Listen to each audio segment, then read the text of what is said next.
जब मैं कमरे में दाखिल हुआ तो वो उठकर खड़ी हो गई थी। मैंने ज़ुबान से एक लफ्ज़ भी नहीं निकाला था, बल्कि सीधा जाकर उसके मुंह पर थप्पड़ जड़ दिया। यह थप्पड़ इतना ज़ोरदार था कि वो उसी वक्त पीछे पड़े बिस्तर पर पीठ के बल गिर गई थी। अगर वो मेरा थप्पड़ बर्दाश्त कर जाती और वहीं खड़ी रहती तो मैं शायद उस पर मज़ीद भी तशद्दुद करता, मगर वो जब गिर गई तो मैंने अपना इरादा बदल दिया। उसे मज़ीद न मारा और कमरे से बाहर निकल आया। मेरी अम्मा जो बाहर ही खड़ी थीं, यकीनन थप्पड़ की गूंज उनके कानों तक ज़रूर आई होगी। इसलिए अम्मा ने आते ही मेरा हाथ पकड़ लिया और कहा, मेरे बच्चे के हाथ को दर्द तो नहीं हुआ? और मेरी माँ फिर हाथ को दबाने लगी। यहाँ तक कि मगरिब की अज़ान हुई तो मैं उठकर मस्जिद चला गया। नमाज पढ़कर मैं फारग हुआ तो मैं मस्जिद में ही बैठ गया और सोचने लगा कि मैंने जो आज अमल किया है, पता नहीं ये अमल ठीक था या गलत। लेकिन इस तरह मुझे एक चीज़ का शिद्दत से एहसास हुआ कि मेरे घर में मौजूद हर फर्द से मेरा खून का रिश्ता है, लेकिन मेरी बीवी का रिश्ता सिर्फ मुझसे है, और वो भी सिर्फ लफ्ज़ी रिश्ता है। सिर्फ इस लफ्ज़ी रिश्ते की वजह से वो मेरे घर के हर फर्द का एहतराम करती है। मुझसे अगर मेरे घर का कोई भी फ़र्द उसके ख़िलाफ़ कोई शिकायत करता है, वो सामने मौजूद होती है, तो वो फ़ौरन अपनी गलती तस्लीम करके उस शिकायत करने वाले शख्स से माफ़ी मांग लेती है। मैंने आज तक उसको इस बहस में पड़ते हुए नहीं देखा कि मेरी गलती नहीं थी या मुझसे गलती हो गई, या मैंने इस वजह से ये किया है या मैंने उस वजह से वो किया है। उसको कभी मैंने दलीलें देते हुए नहीं देखा, बल्कि हमेशा झुका हुआ और आजिज़ ही पाया है। हमेशा उसको माफ़ी मांगते हुए ही देखा है, हमेशा उसको गलती तस्लीम करते हुए ही देखा है।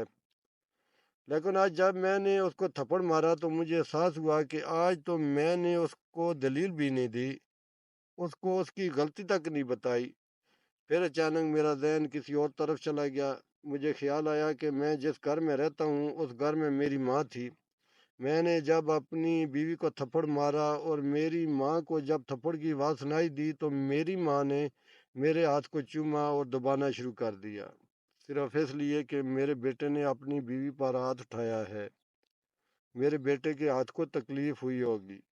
अगर मैं अपनी माँ को इतना प्यारा था तो मेरी बीवी भी अपने वलदैन को उतनी ही प्यारी होगी। लेकिन उसको कितना अफसोस हुआ होगा कि उसके पास तो कोई सहारा देने वाला भी नहीं था। मैंने तो थप्पड़ मारा था, उसने तो थप्पड़ को सहा था। मेरे हाथ को दबाया और सुलाया जा रहा था और उसको तो कोई कंधा या सहारा तक देने के लिए नहीं था। अल्लाह ताला ने मेरे दिल में एक अजीब सी शर्मिंदगी और नदामत भर दी। मैं दिल ही दिल में बहुत शर्मिंदा था और अल्लाह ताला से माफ़ी मांग रहा था। दिल ही दिल में अल्लाह ताला से कह रहा था कि या अल्लाह, मुझसे ये बहुत बड़ी गलती सरजद हुई है, आइंदा मुझे इस किस्म के अमल से बाज रहने की तौफीक देना। मैं वापस आया तो आकर अपनी बीवी से माफ़ी मांगना चाहता था, लेकिन फिर मेरी वही मर्दानगी आड़े आ रही थी।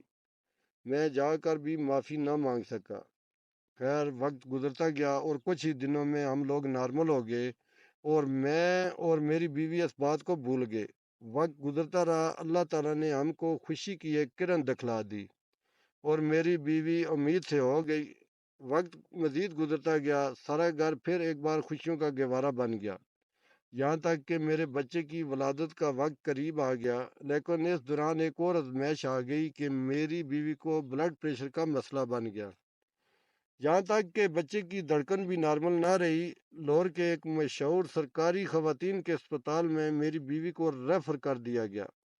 अस्पताल के अंदर मर्द हजरात का दाखिला मना था।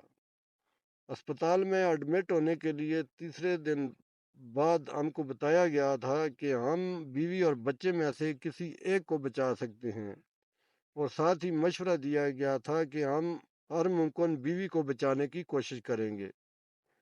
मगर जब मेरी बीवी को होश आया और सारी बात उसको पता चली तो उसने मुझे कॉल की और कहा कि आप मुझे नहीं, मेरे बच्चे को बचाने की कोशिश कीजिए, क्योंकि मैं आपका खून नहीं हूँ लेकिन वो आपका खून है और मेरा भी खून है। मेरा बच्चा जिंदा रहेगा तो यूँ سمجھا میں ہی زندہ ہوں گی، اور اگر میرا بچہ مجھ سے چھن گیا تو میں زندہ رہ کے کیا کروں گی؟ میں نے اپنی بیوی کی بات سن کر محبت بھرے انداز میں اس کو سمجھاتے ہوئے ڈانٹا کہ میرے لیے بچے سے کہیں زیادہ اہم تم ہو، لیکن وہ اپنی ضد پر اڑی رہی، یہاں تک کہ میں اپنی بیوی کے سامنے ہار مان کر رو پڑا۔ میں ہر قیمت پر اپنی بیوی سے ملنا چاہتا تھا، اور مجھے اسپتال کے اندر جانے کی اجازت نہ تھی۔ میں نے ڈاکٹر کے کہنے پر اسپتال کے قریب ہی ایک پرائیویٹ روم ہائر کی، اپنی بیوی کو اس کمرے میں شفٹ کیا، متعلقہ ہیڈ آف ڈپارٹمنٹ کو اضافی رقم دے کر اس کو اس بات پر آمادہ کیا کہ جب بھی ہم کو ضرورت ہوگی وہ ہمارے پاس پہنچ جائے گا اور ہمیں اسپتال میں ایڈمٹ کروائے گا۔ ہماری یہ بات مانی گئی۔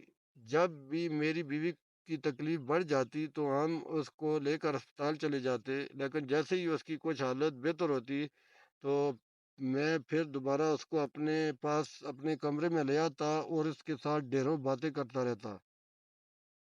اسی دوران میری ہیڈ آف ڈپارٹمنٹ اور مختلف عملے سے دوستی ہو گئی، یہاں تک کہ جب میری بیوی کا آپریشن ہو رہا تھا تو مجھے اس بات کی اجازت دی گئی کہ میں بھی پردے کی ایک سائڈ پر بیٹھ کر اپنی بیوی کا چہرہ دیکھتا رہوں۔ میں اپنی بیوی کا چہرہ غور سے دیکھ رہا تھا، وہ حالت بے ہوشی میں تھی اور اس کا آپریشن جاری تھا۔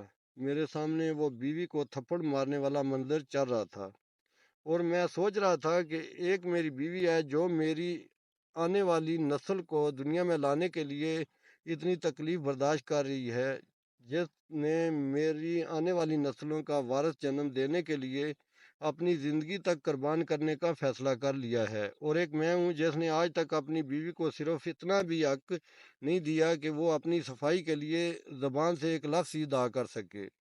خیر میری بیوی کا آپریشن ہو گیا، الحمدللہ۔